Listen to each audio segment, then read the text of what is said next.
Actually ಹಿಂದೆ ಅಂದ್ರೆ ಇದು ಯಾವಾಗ ಮೂಲಭೂತವಾಗಿ ಪ್ಲಾನ್ ಆಗಿತ್ತು ಅವಾಗ ಸರ್ವಪಕ್ಷ ಅಂತಲೇ ಆಗಿತ್ತಂತೆ ಸರ್. ನನ್ ಮಾಹಿತಿ ತಪ್ಪಿದ್ರು ಇರಬಹುದು. ಬಟ್ ಈಗ ಕಾಂಗ್ರೆಸ್ ನಲ್ಲೂ ಕೆಲವರು ಅನುಮಾನ ಯಾಕೆ ಬರುತ್ತೆ ನಟರಾಜ್ ಗೌಡ್ರೆ, ನಾನು ಬಿಜೆಪಿ ವಕ್ತಾರರನ್ನ ಪ್ರಶ್ನೆ ಕೇಳಲಿಕ್ಕೆ ಮುಂಚೆ ನನ್ನ ಅನುಮಾನಕ್ಕೆ ಏನ್ ಕಾರಣ ಆಗ್ತಿದೆ ಸರ್ ನಿಮ್ ಗಮನಕ್ಕೂ ಡಿ.ಕೆ. ಸುರೇಶ್ ಅವ್ರನ್ನು ಕೂಡ ನಾವು ಕುತೂಹಲದಿಂದ ಪ್ರಶ್ನೆ ಮಾಡಿದ್ವಿ ಮಾಧ್ಯಮದವರು. ಏನ್ ಸರ್ ಏನೋ ಫಾರಿನ್ ಟ್ರಿಪ್ಗೆ ಹೊರಟಿದ್ದಾರಲ್ಲ, ಅವ್ರ ರಿಯಾಕ್ಷನ್ ಕೇಳಿಸ್ಕೊಂಡ್ರೆ ಅಂದ್ರೆ ಇದ್ರ ಹಿಂದೆ ಬೇರೆ ಯಾರೋ ಇದ್ದಾರೆ ಅನ್ನೋ ಅನುಮಾನ ಯಾಕೆ ಬರಬಾರ್ದು ಅಂತ. ಡಿ.ಕೆ. ಸುರೇಶ್ ಅವರ ಹೇಳಿಕೆ ಗಮನಿಸಿ ನನಗ್ ಬಂದಿರೋ ಅನುಮಾನ ಅಂದ್ರೆ ಮಾಧ್ಯಮದವ್ರಿಗೆ ಬಂದಿರೋ ಅನುಮಾನ ಸರಿನಾ ತಪ್ಪ ಅಂತ ಹೇಳಿ ಆಮೇಲೆ ಬಿಜೆಪಿ ವಕ್ತಾರರು ಉತ್ತರ ಕೊಡ್ತಾರೆ. ಡಿ.ಕೆ. ಸುರೇಶ್ ಅವರ ಹೇಳಿಕೆ ಅವ್ರ ಹೇಳಿಕೆ ಅದು ಗೊತ್ತಿಲ್ಲ, ಯಾರು ಹೋಗ್ತಾ ಇದ್ದಾರೆ ನೀವು ಅವ್ರನ್ನ ಕೇಳಬೇಕು, ಆರ್ಗನೈಸ್ ಮಾಡಿರೋರ್ನ ಕೇಳಬೇಕು. ಡಿ.ಕೆ. ಶಿವಕುಮಾರ್ ಅವ್ರಿಗೂ ಇದಕ್ಕೂ ಯಾವುದೇ ಸಂಬಂಧ ಇಲ್ಲ, ಅಷ್ಟು ಮಾತ್ರ ನಾನು ಸ್ಪಷ್ಟಪಡಿಸ್ತೀನಿ. ಅದು ಗೊತ್ತಿಲ್ಲ, ಯಾರು ಹೋಗ್ತಾ ಇದ್ದಾರೆ ನೀವು ಅವ್ರನ್ನ ಕೇಳಬೇಕು, ಆರ್ಗನೈಸ್ ಮಾಡಿರೋರ್ನ ಕೇಳಬೇಕು. ಡಿ.ಕೆ. ಶಿವಕುಮಾರ್ ಅವ್ರಿಗೂ ಇದಕ್ಕೂ ಯಾವುದೇ ಸಂಬಂಧ ಇಲ್ಲ, ಅಷ್ಟು ಮಾತ್ರ ನಾನು ಸ್ಪಷ್ಟಪಡಿಸ್ತೀನಿ. ಅದು ಗೊತ್ತಿಲ್ಲ, ಯಾರು ಹೋಗ್ತಾ ಇದ್ದಾರೆ ನೀವು ಅವ್ರನ್ನ ಕೇಳಬೇಕು, ಆರ್ಗನೈಸ್ ಮಾಡಿರೋರ್ನ ಕೇಳಬೇಕು. ಡಿ.ಕೆ. ಶಿವಕುಮಾರ್ ಅವ್ರಿಗೂ ಇದಕ್ಕೂ ಇದ್ರ ಬಗ್ಗೆನೂ ಪ್ರತಿಕ್ರಿಯೆ ಕೊಡಿ ಅಂತ ಕೇಳ್ತಾ ನಾನು ಡಿ.ಕೆ. ಸುರೇಶ್ ಅವರ ಹೇಳಿಕೆ ಬಗ್ಗೆ ಪ್ರಸ್ತಾಪ ಮಾಡ್ತಾ ಇದ್ದೆ, ಅದನ್ನು ಸೇರಿಸಿ ಉತ್ತರ ಕೊಡಿ. ನೋಡಿ ಮೇಡಮ್, ಒಂದು ರಾಜ್ಯ ಸರ್ಕಾರದಿಂದ ಯಾವುದೇ ಒಂದು ಅಧ್ಯಯನ ಪ್ರವಾಸ ಮಾಡಬೇಕಾದ್ರೆ ಸಹಜವಾಗಿ ಬೈರತಿ ಬಸವರಾಜ್ ಅವರ ಪಾಠ ಅಲ್ಲಲ್ಲ, ಅದು ಹೇಳೋಣ, ಉತ್ತರ ಕೊಡ್ತೀನಿ ಅದಕ್ಕೂ. ಅಧ್ಯಯನ ಅಂತ ಈಗ ವಿಚಾರ ಚರ್ಚೆ ನಮ್ಮನ್ನು ಕರೆದಿದ್ದೀರಾ, ಮೊದಲು ಅದು ವಿಚಾರವಾಗಿ ಚರ್ಚೆ ಮಾಡ್ತೀನಿ, ತದನಂತರ ಅದಕ್ಕೂ ಹೇಳಿಕೆ ಕೊಡುವಂತದ್ದು ಮಾಡೋಣ. ಅಧ್ಯಯನ ಅಂತಂದಾಗ ಕಮಿಟಿನಲ್ಲಿ ಒಬ್ಬ ಆಫೀಸರು, IAS ಆಫೀಸರ್ ಜೊತೆಗೆ ಸಂಬಂಧಪಟ್ಟ ಅಧಿಕಾರಿಗಳು ಸಹಜವಾಗಿ ಹೋಗುವಂತದ್ದು. ನಿನ್ನೆಯಿಂದ ಇದು ನೋಡ್ತಾ ಇದ್ರೆ ಎಲ್ಲೋ ಒಂದ್ ಕಡೆ ಅವರೇ ಆರ್ಗನೈಸ್ ಮಾಡ್ಕೊಂಡೆ ಪ್ರವಾಸಕ್ಕೆಲ್ಲ ಒಂದ್ ಕಡೆ ಹೊರಟಾದ ನಂತರ ಮಾಧ್ಯಮದವ್ರು ಕೇಳುವಂತ ಪ್ರಶ್ನೆಗೆ ಉತ್ತರ ಕೊಡಕ್ ಆಗದಲೆ ಅದನ್ನ ಹೈಕಮಾಂಡ್ ಅವ್ರಿಗೂ ತಗೊಂಡೋಗಿ ಇವತ್ತು ಕ್ಯಾನ್ಸಲ್ ಮಾಡೋ ಅಂತ ಪರಿಸ್ಥಿತಿ ನಿರ್ಮಾಣ ಆಗಿದೆ. ಈಗೆಲ್ಲ ಒಂದ್ ಕಡೆ ಕಳ್ತನ ಮಾಡೋದನ್ನ ಪೊಲೀಸರು ಹಿಡ್ಕೊಂಡಾದ್ಮೇಲೆ ಈ ಕಳ್ಳಂಗೆ ನಿಜ ಯಾವುದು ಸುಳ್ಳು ಯಾವುದು ಅಂತ ಕನ್ಫ್ಯೂಸ್ ಆಗುತ್ತೆ. ಇದು ಹೇಳಿದ್ರೆ ಅಲ್ಲಿ ಸಿಗಾಕ್ಸ್ಕೊಂತಾರೆ, ಸುಳ್ಳು ಹೇಳಿದ್ರು ಸಿಗಾಕ್ಸ್ಕೊಂತಾರೆ ಅನ್ನೋದು ಬಹಳ ಸ್ಪಷ್ಟತೆಯಿಂದ ಇರೋದ್ರಿಂದ ಬಹುಶಃ ಈ ರೀತಿ ಹೇಳಿಕೆಗಳು ಕಾಂಗ್ರೆಸ್ನಿಂದ ನಾವು ಎಕ್ಸ್ಪೆಕ್ಟ್ ಮಾಡಿದ್ವಿ, ಅದೇ ರೀತಿ ಈ ರೀತಿ ಇವತ್ತು ಹೇಳಿಕೆಗಳು ಕಾಣಿಸ್ತಾ ಇದೆ. ಬೇರೆ ಏನಾದ್ರೂ ಉದ್ದೇಶಗಳು ಕಂಡು ಬರ್ತಾ ಇದೆಯಾ? ಕೇವಲ ಅಧ್ಯಯನಕ್ಕೆ ಮಾತ್ರ ಹೋಗ್ತಿದ್ರಾ ಅಥವಾ ಬೇರೆ ಏನಾದ್ರೂ ಚಟುವಟಿಕೆ ಇತ್ತಾ? ಇದರಿಂದ ಬೇರೆ ಉದ್ದೇಶ ಇಲ್ಲ, ಇದು ಹೆಸರಿಗೆ ಮಾತ್ರ ಅಧ್ಯಯನ ಕಮಿಟಿ ಮೇಡಮ್. ಇದರಲ್ಲಿ ನಡೀತಾ ಇರ್ತಕ್ಕಂಥದ್ದು ಏನಂದ್ರೆ ನಿನ್ನೆ ಆಲ್ರೆಡಿ ಡಿ.ಕೆ. ಶಿವಕುಮಾರ್ ಅವರು ಡೆಲ್ಲಿಗೆ ಹೋಗಿ ಏನು ಒಂದು ಮ್ಯೂಸಿಕಲ್ ಚೇರ್ ಬಗ್ಗೆ ಚರ್ಚೆ ಸ್ಟಾರ್ಟ್ ಆಗಿತ್ತಲ್ಲ, ಈ ಮ್ಯೂಸಿಕಲ್ ಚೇರ್ ಹೆಂಗಾಗ್ಬಿಟ್ಟಿದೆ ಅಂದ್ರೆ ತಿಂಗಳಿಗೆ ಒಂದೊಂದ್ಸರಿ ಸ್ಟಾರ್ಟ್ ಆಗುತ್ತೆ ಈ ಆಟ. ಇಲ್ಲಿ ನನಗೆ ಚೇರ್ ಬೇಕು ಅಂತ ಅವ್ರು ಓಡೋಗ್ತಾರೆ. 15 ದಿನ ಆಗ್ತಿದಂಗೆ ಅವರಿಂದ ಬೆಂಗಳೂರಿಗೆ ಬರ್ತಿದಂಗೆ ಇವ್ರು ಸಿದ್ದರಾಮಯ್ಯ ನಾನು ಹೈಕಮಾಂಡ್ ಭೇಟಿ ಮಾಡಬೇಕು, ಚೇರ್ ಉಳಿಸ್ಕೋಬೇಕು ಅಂತ ಹೇಳ್ಬಿಟ್ಟು ಇವ್ರು ಹೋಗ್ತಾರೆ. ಇದೇ ರೀತಿ ಮಾಡ್ಬಿಟ್ಟು ರಾಜ್ಯ ಜನತೆಗೆ ಯಾಮಾರಿಸ್ತಾರೆ ಬಿಟ್ರೆ ಇಲ್ಲಿ ಯಾವುದೇ ರೀತಿಯ ಒಬ್ಬ ಶಾಸಕನಿಗಾಗ್ಲಿ ಮತ್ತೊಬ್ಬರಿಗಾಗ್ಲಿ ಕೆಲಸ ಇಲ್ಲ ಅನ್ನೋದೊಂದು ಪ್ರೂವ್ ಆಗ್ತಾ ಇದೆ. ಯಾಕೆಂದ್ರೆ ಯಾವುದೇ ಒಂದು ಅಭಿವೃದ್ಧಿ ಹಣವನ್ನು ಕೊಡದಲೆ ಕಾಂಗ್ರೆಸ್ಸಿನ ಶಾಸಕರು ಇರ್ಬೋದು, ಎಲ್ಲಾ ಶಾಸಕರು ಒಟ್ಟಾಗಿ ಇವತ್ತು ಕೆಲಸ ಇಲ್ದರೆ ಖಾಲಿ ಕೂತಿರೋದ್ರಿಂದ ಎಲ್ಲ ಒಂದ್ ಕಡೆ ಅಧ್ಯಯನಕ್ಕೆ ಅಂತ ಹೆಸರು ಹೇಳ್ಬಿಟ್ಟು ಒಂದು ಪ್ರವಾಸ ಕೈಗೊಂಡ್ರ. ಯಾಕೆಂದ್ರೆ ಇವತ್ತು ಸಿದ್ದರಾಮಯ್ಯನವರು ಅನುದಾನ ಕೊಟ್ಟಿದ್ರೆ ಬಹುಶಃ ಅವ್ರ ಕ್ಷೇತ್ರದಲ್ಲಿ ಕೂತ್ಕೊಂಡು ಸಾಕಷ್ಟು ಅಭಿವೃದ್ಧಿ ಕೆಲಸ ಮಾಡಕ್ ಆಗ್ತಾ ಇದ್ರು. ಇವತ್ತು ಶಾಸಕರೆಲ್ಲ ಅವ್ರದೇ ಶಾಸಕರು ಹೇಳ್ದಂಗೆ ಎಲ್ಲ ಮಲ್ಕೊಂಡ್ಬಿಟ್ಟಿದ್ದಾರೆ, ಯಾರಿಗೂ ಕೆಲಸ ಇಲ್ಲ. ಯಾಕೆಂದ್ರೆ ಇವ್ರು ಗ್ಯಾರಂಟಿ ಹೆಸರು ಹೇಳ್ಕೊಂಡು ಗ್ಯಾರಂಟಿ ಒಂದು ಕೊಟ್ಟಿದೀವಿ ಅಂತ ಹೇಳ್ಬಿಟ್ಟು ಆ ಗ್ಯಾರಂಟಿ ಮೇಂಟೈನ್ ಮಾಡಕ್ಕೂ ಸಂಬಳ ಕೊಟ್ಟು ಮೇಂಟೈನ್ ಮಾಡೋ ಒಂದು ಅಧಿಕಾರಿಗಳ ರೀತಿಯಲ್ಲಿ ಪಕ್ಷದವ್ರನ್ನೇ ಅಪಾಯಿಂಟ್ ಮಾಡಿರೋದ್ರಿಂದ ಇವ್ರಿಗೆ ಯಾವುದೇ ಕೆಲಸ ಇಲ್ಲ. ಆ ರೀತಿ ಇರೋದ್ರಿಂದ ಬಹುಶಃ ಇವರೆಲ್ಲ ಒಂದ್ ಕಡೆ ಸುತ್ತಾಕಂಡೆ ಆಸ್ಟ್ರೇಲಿಯಾ ಅಂದ್ರೆ ಬಹಳ ಚೆನ್ನಾಗಿದೆ, ನ್ಯೂಜಿಲೆಂಡ್ ಅಂದ್ರೆ ಬಹಳ ಚೆನ್ನಾಗಿದೆ, ಆ ರೀತಿಯ ಒಂದು ಮನಸ್ಥಿತಿಯಿಂದ ಹೋಗಿದ್ದಾರೆ. ಇಲ್ಲೆಲ್ಲ ಒಂದು ಪಶುಸಂಗೋಪನಾ ಇಲಾಖೆಯಿಂದ ಅಧ್ಯಯನಕ್ಕೆ ಹೋಗ್ಬಿಟ್ಟು ನಾವು ಹೇಗೆ ಹಾಲು ಕರಿಬೇಕು, ಮೇವ್ ಹಾಕ್ಬೇಕು ಅಂತ ಹೋಗಿರೋದಲ್ಲ ಮೇಡಮ್.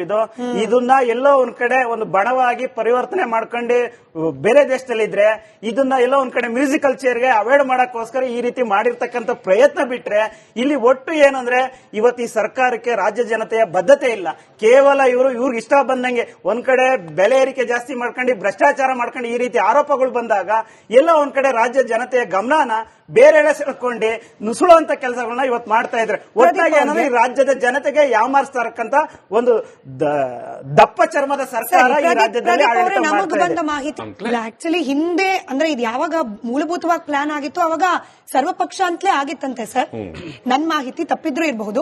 ಬಟ್ ಈಗ ಕಾಂಗ್ರೆಸ್ ನಲ್ಲೂ ಕೆಲವರು ಅನುಮಾನ ಯಾಕೆ ಬರುತ್ತೆ ನಟರಾಜ್ ಗೌಡ್ರೆ, ನಾನು ಬಿಜೆಪಿ ವಕ್ತಾರರನ್ನ ಪ್ರಶ್ನೆ ಕೇಳಲಿಕ್ಕೆ ಮುಂಚೆ ನನ್ನ ಅನುಮಾನಕ್ಕೆ ಏನ್ ಕಾರಣ ಆಗ್ತಿದೆ ಸರ್ ನಿಮ್ ಗಮನಕ್ಕೂ ಡಿ.ಕೆ. ಸುರೇಶ್ ಅವ್ರನ್ನು ಕೂಡ ನಾವು ಕುತೂಹಲದಿಂದ ಪ್ರಶ್ನೆ ಮಾಡಿದ್ವಿ ಮಾಧ್ಯಮದವರು.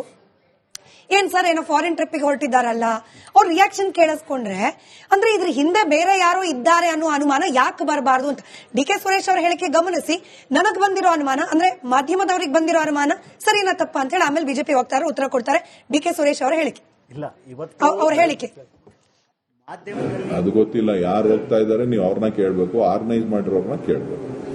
ಡಿ.ಕೆ. ಶಿವಕುಮಾರ್ ಅವ್ರಿಗೂ ಇದಕ್ಕೂ ಯಾವುದೇ ಸಂಬಂಧ ಇಲ್ಲ, ಅಷ್ಟು ಮಾತ್ರ ನಾನು ಸ್ಪಷ್ಟಪಡಿಸ್ತೀನಿ. ಅದು ಗೊತ್ತಿಲ್ಲ, ಯಾರು ಹೋಗ್ತಾ ಇದ್ದಾರೆ ನೀವು ಅವ್ರನ್ನ ಕೇಳಬೇಕು, ಆರ್ಗನೈಸ್ ಮಾಡಿರೋರ್ನ ಕೇಳಬೇಕು. ಡಿ.ಕೆ. ಶಿವಕುಮಾರ್ ಅವ್ರಿಗೂ ಇದಕ್ಕೂ ಯಾವುದೇ ಸಂಬಂಧ ಇಲ್ಲ, ಅಷ್ಟು ಮಾತ್ರ ನಾನು ಸ್ಪಷ್ಟಪಡಿಸ್ತೀನಿ. ಅದು ಗೊತ್ತಿಲ್ಲ, ಯಾರು ಹೋಗ್ತಾ ಇದ್ದಾರೆ ನೀವು ಅವ್ರನ್ನ ಕೇಳಬೇಕು, ಆರ್ಗನೈಸ್ ಮಾಡಿರೋರ್ನ ಕೇಳಬೇಕು. ಡಿ.ಕೆ. ಶಿವಕುಮಾರ್ ಅವ್ರಿಗೂ ಇದಕ್ಕೂ ಯಾವ ಇದ್ರ ಬಗ್ಗೆನೂ ಪ್ರತಿಕ್ರಿಯೆ ಕೊಡಿ ಅಂತ ಕೇಳ್ತಾ ನಾನು ಡಿ.ಕೆ. ಸುರೇಶ್ ಅವರ ಹೇಳಿಕೆ ಬಗ್ಗೆ ಪ್ರಸ್ತಾಪ ಮಾಡ್ತಾ ಇದ್ದೆ, ಅದನ್ನು ಸೇರಿಸಿ ಉತ್ತರ ಕೊಡಿ. ನೋಡಿ ಮೇಡಮ್, ಒಂದು ರಾಜ್ಯ ಸರ್ಕಾರದಿಂದ ಯಾವುದೇ ಒಂದು ಅಧ್ಯಯನ ಪ್ರವಾಸ ಮಾಡಬೇಕಾದ್ರೆ ಸಹಜವಾಗಿ ಬೈರತಿ ಬಸವರಾಜ್ ಅವರ ಪಾಠ ಅಲ್ಲಲ್ಲ, ಅದು ಹೇಳೋಣ, ಉತ್ತರ ಕೊಡ್ತೀನಿ ಅದಕ್ಕೂ. ಅಧ್ಯಯನ ಅಂತ ಈಗ ವಿಚಾರ ಚರ್ಚೆಗೆ ನಮ್ಮನ್ನು ಕರೆದಿದ್ದೀರಾ, ಮೊದಲು ಅದು ವಿಚಾರವಾಗಿ ಚರ್ಚೆ ಮಾಡ್ತೀನಿ, ತದನಂತರ ಅದಕ್ಕೂ ಹೇಳಿಕೆ ಕೊಡುವಂತದ್ದು ಮಾಡೋಣ. ಅಧ್ಯಯನ ಅಂತಂದಾಗ ಕಮಿಟಿನಲ್ಲಿ ಒಬ್ಬ ಆಫೀಸರು, IAS ಆಫೀಸರ್ ಜೊತೆಗೆ ಸಂಬಂಧಪಟ್ಟ ಅಧಿಕಾರಿಗಳು ಸಹಜವಾಗಿ ಹೋಗುವಂತದ್ದು. ನಿನ್ನೆಯಿಂದ ಇದು ನೋಡ್ತಾ ಇದ್ರೆ ಎಲ್ಲೋ ಒಂದ್ ಕಡೆ ಅವರೇ ಆರ್ಗನೈಸ್ ಮಾಡ್ಕೊಂಡು ಪ್ರವಾಸಕ್ಕೆಲ್ಲ ಒಂದ್ ಕಡೆ ಹೊರಟಾದ ನಂತರ ಮಾಧ್ಯಮದವ್ರು ಕೇಳುವಂತ ಪ್ರಶ್ನೆಗೆ ಉತ್ತರ ಕೊಡಕ್ ಆಗದಲೆ ಅದನ್ನ ಹೈಕಮಾಂಡ್ ಅವ್ರಿಗೂ ತಗೊಂಡೋಗಿ ಇವತ್ತು ಕ್ಯಾನ್ಸಲ್ ಮಾಡೋ ಅಂತ ಪರಿಸ್ಥಿತಿ ನಿರ್ಮಾಣ ಆಗಿದೆ. ಈಗೆಲ್ಲ ಒಂದ್ ಕಡೆ ಕಳ್ತನ ಮಾಡೋದನ್ನ ಪೊಲೀಸರು ಹಿಡ್ಕೊಂಡಾದ್ಮೇಲೆ ಈ ಕಳ್ಳಂಗೆ ನಿಜ ಯಾವುದು ಸುಳ್ಳು ಯಾವುದು ಅಂತ ಕನ್ಫ್ಯೂಸ್ ಆಗುತ್ತೆ.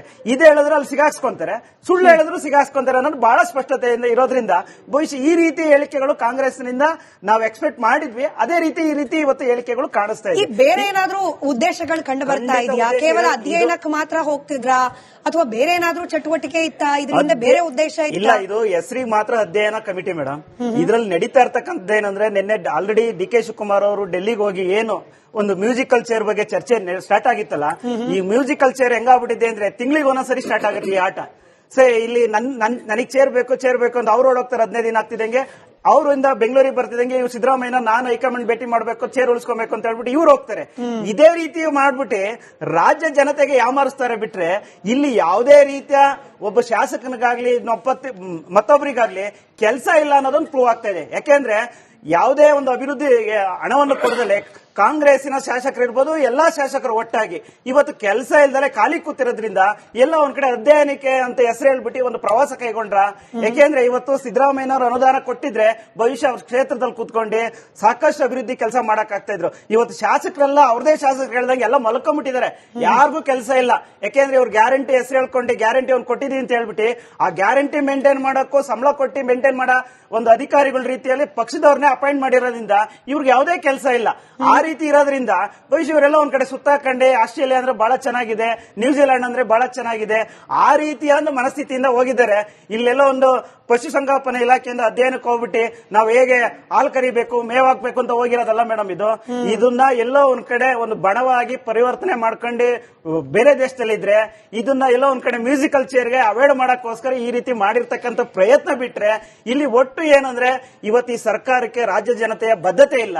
ಕೇವಲ ಇವ್ರಿಗೆ ಇಷ್ಟ ಬಂದಂಗೆ ಒಂದ್ ಕಡೆ ಬೆಲೆ ಏರಿಕೆ ಜಾಸ್ತಿ ಮಾಡ್ಕೊಂಡು ಭ್ರಷ್ಟಾಚಾರ ಮಾಡ್ಕೊಂಡು ಈ ರೀತಿ ಆರೋಪಗಳು ಬಂದಾಗ ಎಲ್ಲ ಒಂದ್ ಕಡೆ ರಾಜ್ಯ ಜನತೆಯ ಗಮನನ ಬೇರೆ ಸೆಳ್ಕೊಂಡು ನುಸುಳುವಂತ ಕೆಲಸಗಳನ್ನ ಇವತ್ತು ಮಾಡ್ತಾ ಇದ್ರೆ ಒಟ್ಟಾಗಿ ಏನಂದ್ರೆ ಈ ರಾಜ್ಯದ ಜನತೆಗೆ ಯಾಮಾರಿಸ್ತಕ್ಕಂತ ಒಂದು ದಪ್ಪ ಚರ್ಮದ ಸರ್ಕಾರ ಈ ರಾಜ್ಯದಲ್ಲಿ ಆಡಳಿತ ಮಾಹಿತಿ. ಆಕ್ಚುಲಿ ಹಿಂದೆ ಅಂದ್ರೆ ಇದು ಯಾವಾಗ ಮೂಲಭೂತವಾಗಿ ಪ್ಲಾನ್ ಆಗಿತ್ತು ಅವಾಗ ಸರ್ವಪಕ್ಷ ಅಂತಲೇ ಆಗಿತ್ತಂತೆ ಸರ್, ನನ್ ಮಾಹಿತಿ ತಪ್ಪಿದ್ರು ಇರಬಹುದು. ಬಟ್ ಈಗ ಕಾಂಗ್ರೆಸ್ನಲ್ಲೂ ಕೆಲವರು ಅನುಮಾನ ಯಾಕೆ ಬರುತ್ತೆ ನಟರಾಜ್ ಗೌಡ್ರೆ, ನಾನು ಬಿಜೆಪಿ ವಕ್ತಾರರನ್ನ ಪ್ರಶ್ನೆ ಕೇಳಲಿಕ್ಕೆ ಮುಂಚೆ ನನ್ನ ಅನುಮಾನಕ್ಕೆ ಏನ್ ಕಾರಣ ಆಗ್ತಿದೆ ಸರ್ ನಿಮ್ ಗಮನಕ್ಕೂ ಡಿ.ಕೆ. ಸುರೇಶ್ ಅವ್ರನ್ನು ಕೂಡ ನಾವು ಕುತೂಹಲದಿಂದ ಪ್ರಶ್ನೆ ಮಾಡಿದ್ವಿ ಮಾಧ್ಯಮದವರು. ಏನ್ ಸರ್ ಏನೋ ಫಾರಿನ್ ಟ್ರಿಪ್ಗೆ ಹೊರಟಿದ್ದಾರಲ್ಲ, ಅವ್ರ ರಿಯಾಕ್ಷನ್ ಕೇಳಿಸ್ಕೊಂಡ್ರೆ ಅಂದ್ರೆ ಇದ್ರ ಹಿಂದೆ ಬೇರೆ ಯಾರೋ ಇದ್ದಾರೆ ಅನ್ನೋ ಅನುಮಾನ ಯಾಕೆ ಬರಬಾರ್ದು ಅಂತ ಡಿ.ಕೆ. ಸುರೇಶ್ ಅವರ ಹೇಳಿಕೆ ಗಮನಿಸಿ ನನಗ್ ಬಂದಿರೋ ಅನುಮಾನ ಅಂದ್ರೆ ಮಾಧ್ಯಮದವ್ರಿಗೆ ಬಂದಿರೋ ಅನುಮಾನ ಸರಿನಾ ತಪ್ಪ ಅಂತ ಹೇಳಿ ಆಮೇಲೆ ಬಿಜೆಪಿ ಹೋಗ್ತಾರೆ ಉತ್ತರ ಕೊಡ್ತಾರೆ. ಡಿ.ಕೆ. ಸುರೇಶ್ ಅವರ ಹೇಳಿಕೆ ಇಲ್ಲ, ಇವತ್ತು ಅವ್ರ ಹೇಳಿಕೆ ಅದು ಗೊತ್ತಿಲ್ಲ, ಯಾರು ಹೋಗ್ತಾ ಇದ್ದಾರೆ ನೀವು ಅವ್ರನ್ನ ಕೇಳಬೇಕು, ಆರ್ಗನೈಸ್ ಮಾಡಿರೋರ್ನ ಕೇಳಬೇಕು. ಡಿ.ಕೆ. ಶಿವಕುಮಾರ್ ಅವ್ರಿಗೂ ಇದಕ್ಕೂ ಯಾವುದೇ ಸಂಬಂಧ ಇಲ್ಲ, ಅಷ್ಟು ಮಾತ್ರ ನಾನು ಸ್ಪಷ್ಟಪಡಿಸ್ತೀನಿ. ಅದು ಗೊತ್ತಿಲ್ಲ, ಯಾರು ಹೋಗ್ತಾ ಇದ್ದಾರೆ ನೀವು ಅವ್ರನ್ನ ಕೇಳಬೇಕು, ಆರ್ಗನೈಸ್ ಮಾಡಿರೋರ್ನ ಕೇಳಬೇಕು. ಡಿ.ಕೆ. ಶಿವಕುಮಾರ್ ಅವ್ರಿಗೂ ಇದಕ್ಕೂ ಯಾವುದೇ ಸಂಬಂಧ ಇಲ್ಲ, ಅಷ್ಟು ಮಾತ್ರ ನಾನು ಸ್ಪಷ್ಟಪಡಿಸ್ತೀನಿ. ಅದು ಗೊತ್ತಿಲ್ಲ, ಯಾರು ಹೋಗ್ತಾ ಇದ್ದಾರೆ ನೀವು ಅವ್ರನ್ನ ಕೇಳಬೇಕು, ಆರ್ಗನೈಸ್ ಮಾಡಿರೋರ್ನ ಕೇಳಬೇಕು. ಡಿ.ಕೆ. ಶಿವಕುಮಾರ್ ಅವ್ರಿಗೂ ಇದಕ್ಕೂ ಇದ್ರ ಬಗ್ಗೆನೂ ಪ್ರತಿಕ್ರಿಯೆ ಕೊಡಿ ಅಂತ ಕೇಳ್ತಾ ನಾನು ಡಿ.ಕೆ. ಸುರೇಶ್ ಅವರ ಹೇಳಿಕೆ ಬಗ್ಗೆ ಪ್ರಸ್ತಾಪ ಮಾಡ್ತಾ ಇದ್ದೆ, ಅದನ್ನು ಸೇರಿಸಿ ಉತ್ತರ ಕೊಡಿ. ನೋಡಿ ಮೇಡಮ್, ಒಂದು ರಾಜ್ಯ ಸರ್ಕಾರದಿಂದ ಯಾವುದೇ ಒಂದು ಅಧ್ಯಯನ ಪ್ರವಾಸ ಮಾಡಬೇಕಾದ್ರೆ ಸಹಜವಾಗಿ ಸ್ಕಿಪ್ ಬೈರತಿ ಬಸವರಾಜ್ ಅವರ ಪಾಠ ಅಲ್ಲಲ್ಲ ಅದು ಹೇಳೋಣ, ಉತ್ತರ ಕೊಡ್ತೀನಿ ಅದಕ್ಕೂ. ಸರಿ. ಅಧ್ಯಯನ ಅಂತ ಈಗ ವಿಚಾರ ಚರ್ಚೆಗೆ ನಮ್ಮನ್ನು ಕರೆದಿದ್ದೀರಾ, ಮೊದಲು ಅದು ವಿಚಾರವಾಗಿ ಚರ್ಚೆ ಮಾಡ್ತೀನಿ, ತದನಂತರ ಅದಕ್ಕೂ ಹೇಳಿಕೆ ಕೊಡುವಂತದ್ದು ಮಾಡೋಣ. ಅಧ್ಯಯನ ಅಂತಂದಾಗ ಆ ಕಮಿಟಿನಲ್ಲಿ ಒಬ್ಬ ಆಫೀಸರು, IAS ಆಫೀಸರ್ ಜೊತೆಗೆ ಸಂಬಂಧಪಟ್ಟ ಅಧಿಕಾರಿಗಳು ಸಹಜವಾಗಿ ಹೋಗೋಂಥದ್ದು. ನಿನ್ನೆಯಿಂದ ಇದು ನೋಡ್ತಾ ಇದ್ರೆ ಎಲ್ಲೋ ಒಂದ್ ಕಡೆ ಅವರೇ ಆರ್ಗನೈಸ್ ಮಾಡ್ಕೊಂಡು ಪ್ರವಾಸಕ್ಕೆಲ್ಲ ಒಂದ್ ಕಡೆ ಹೊರಟಾದ ನಂತರ ಮಾಧ್ಯಮದವ್ರು ಕೇಳುವಂತ ಪ್ರಶ್ನೆಗೆ ಉತ್ತರ ಕೊಡಕ್ ಆಗ್ದಲೆ ಅದನ್ನ ಹೈಕಮಾಂಡ್ ಅವ್ರಿಗೂ ತಗೊಂಡೋಗಿ ಇವತ್ತು ಕ್ಯಾನ್ಸಲ್ ಮಾಡೋ ಅಂತ ಪರಿಸ್ಥಿತಿ ನಿರ್ಮಾಣ ಆಗಿದೆ. ಈಗೆಲ್ಲ ಒಂದ್ ಕಡೆ ಕಳ್ತನ ಮಾಡೋದನ್ನ ಪೊಲೀಸರು ಹಿಡ್ಕೊಂಡಾದ್ಮೇಲೆ ಈ ಕಳ್ಳಂಗೆ ನಿಜ ಯಾವುದು ಸುಳ್ಳು ಯಾವುದು ಅಂತ ಕನ್ಫ್ಯೂಸ್ ಆಗುತ್ತೆ. ಇದು ಹೇಳಿದ್ರೆ ಅಲ್ಲಿ ಸಿಗಾಕ್ಸ್ಕೊಂತಾರೆ, ಸುಳ್ಳು ಹೇಳಿದ್ರು ಸಿಗಾಕ್ಸ್ಕೊಂತಾರೆ ಅನ್ನೋದು ಬಹಳ ಸ್ಪಷ್ಟತೆಯಿಂದ ಇರೋದ್ರಿಂದ ಬಹುಶಃ ಈ ರೀತಿ ಹೇಳಿಕೆಗಳು ಕಾಂಗ್ರೆಸ್ನಿಂದ ನಾವು ಎಕ್ಸ್ಪೆಕ್ಟ್ ಮಾಡಿದ್ವಿ. ಅದೇ ರೀತಿ ಈ ರೀತಿ ಇವತ್ತು ಹೇಳಿಕೆಗಳು ಕಾಣಿಸ್ತಾ ಇದೆ. ಬೇರೆ ಏನಾದ್ರೂ ಉದ್ದೇಶಗಳು ಕಂಡು ಬರ್ತಾ ಇದೆಯಾ? ಕೇವಲ ಅಧ್ಯಯನಕ್ಕೆ ಮಾತ್ರ ಹೋಗ್ತಿದ್ರಾ ಅಥವಾ ಬೇರೆ ಏನಾದ್ರೂ ಚಟುವಟಿಕೆ ಇತ್ತಾ? ಇದರಿಂದ ಬೇರೆ ಉದ್ದೇಶ ಇಲ್ಲ, ಇದು ಹೆಸರಿಗೆ ಮಾತ್ರ ಅಧ್ಯಯನ ಕಮಿಟಿ ಮೇಡಮ್. ಇದ್ರಲ್ಲಿ ನಡೀತಾ ಇರ್ತಕ್ಕಂಥದ್ದು ಏನಂದ್ರೆ ನಿನ್ನೆ ಆಲ್ರೆಡಿ DK ಶಿವಕುಮಾರ್ ಅವರು ಡೆಲ್ಲಿಗೆ ಹೋಗಿ ಏನು ಒಂದು ಮ್ಯೂಸಿಕಲ್ ಚೇರ್ ಬಗ್ಗೆ ಚರ್ಚೆ ಸ್ಟಾರ್ಟ್ ಆಗಿತ್ತಲ್ಲ, ಈ ಮ್ಯೂಸಿಕಲ್ ಚೇರ್ ಹೆಂಗಾಗ್ಬಿಟ್ಟಿದೆ ಅಂದ್ರೆ ತಿಂಗಳಿಗೆ ಒಂದೊಂದ್ಸರಿ ಸ್ಟಾರ್ಟ್ ಆಗುತ್ತೆ ಈ ಆಟ. ಇಲ್ಲಿ ನನಗೆ ಚೇರ್ ಬೇಕು ಅಂತ ಅವ್ರು ಓಡೋಗ್ತಾರೆ. 15 ದಿನ ಆಗ್ತಿದಂಗೆ ಅವರಿಂದ ಬೆಂಗಳೂರಿಗೆ ಬರ್ತಿದಂಗೆ ಇವ್ರು ಸಿದ್ದರಾಮಯ್ಯ ನಾನು ಹೈಕಮಾಂಡ್ ಭೇಟಿ ಮಾಡಬೇಕು, ಚೇರ್ ಉಳಿಸ್ಕೋಬೇಕು ಅಂತ ಹೇಳ್ಬಿಟ್ಟು ಇವ್ರು ಹೋಗ್ತಾರೆ.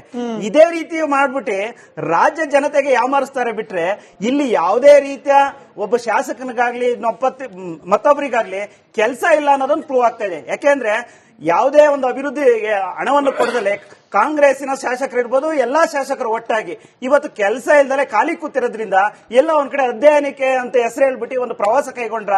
ಯಾಕೆಂದ್ರೆ ಇವತ್ತು ಸಿದ್ದರಾಮಯ್ಯನವರು ಅನುದಾನ ಕೊಟ್ಟಿದ್ರೆ ಬಹುಶಃ ಅವ್ರ ಕ್ಷೇತ್ರದಲ್ಲಿ ಕೂತ್ಕೊಂಡು ಸಾಕಷ್ಟು ಅಭಿವೃದ್ಧಿ ಕೆಲಸ ಮಾಡಕ್ ಆಗ್ತಾ ಇದ್ರು. ಇವತ್ತು ಶಾಸಕರೆಲ್ಲ ಅವ್ರದೇ ಶಾಸಕರು ಹೇಳ್ದಂಗೆ ಎಲ್ಲ ಮಲ್ಕೊಂಡ್ಬಿಟ್ಟಿದ್ದಾರೆ, ಯಾರಿಗೂ ಕೆಲಸ ಇಲ್ಲ. ಯಾಕೆಂದ್ರೆ ಇವ್ರು ಗ್ಯಾರಂಟಿ ಹೆಸರು ಹೇಳ್ಕೊಂಡು ಗ್ಯಾರಂಟಿ ಅವ್ನು ಕೊಟ್ಟಿದೀನಿ ಅಂತ ಹೇಳ್ಬಿಟ್ಟು ಆ ಗ್ಯಾರಂಟಿ ಮೇಂಟೈನ್ ಮಾಡಕ್ಕೂ ಸಂಬಳ ಕೊಟ್ಟು ಮೇಂಟೈನ್ ಮಾಡೋ ಒಂದು ಅಧಿಕಾರಿಗಳ ರೀತಿಯಲ್ಲಿ ಪಕ್ಷದವ್ರನ್ನೇ ಅಪಾಯಿಂಟ್ ಮಾಡಿರೋದ್ರಿಂದ ಇವ್ರಿಗೆ ಯಾವುದೇ ಕೆಲಸ ಇಲ್ಲ. ಆ ರೀತಿ ಇರೋದ್ರಿಂದ ಬಹುಶಃ ಇವರೆಲ್ಲ ಒಂದ್ ಕಡೆ ಸುತ್ತಾಕಂಡೆ ಆಸ್ಟ್ರೇಲಿಯಾ ಅಂದ್ರೆ ಬಹಳ ಚೆನ್ನಾಗಿದೆ, ನ್ಯೂಜಿಲೆಂಡ್ ಅಂದ್ರೆ ಬಹಳ ಚೆನ್ನಾಗಿದೆ, ಆ ರೀತಿಯ ಒಂದು ಮನಸ್ಥಿತಿಯಿಂದ ಹೋಗಿದ್ದಾರೆ.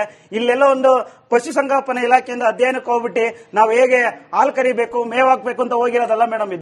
ಇದನ್ನ ಎಲ್ಲೋ ಒಂದ್ ಕಡೆ ಒಂದು ಬಣವಾಗಿ ಪರಿವರ್ತನೆ ಮಾಡ್ಕೊಂಡು ಬೇರೆ ದೇಶದಲ್ಲಿದ್ರೆ ಇದನ್ನ ಎಲ್ಲೋ ಒಂದ್ ಕಡೆ ಮ್ಯೂಸಿಕಲ್ ಚೇರ್ಗೆ ಅವಾಯ್ಡ್ ಮಾಡಕ್ಕೋಸ್ಕರ ಈ ರೀತಿ ಮಾಡಿರ್ತಕ್ಕಂಥ ಪ್ರಯತ್ನ ಬಿಟ್ರೆ ಇಲ್ಲಿ ಒಟ್ಟು ಏನಂದ್ರೆ ಇವತ್ತು ಈ ಸರ್ಕಾರಕ್ಕೆ ರಾಜ್ಯ ಜನತೆಯ ಬದ್ಧತೆ ಇಲ್ಲ.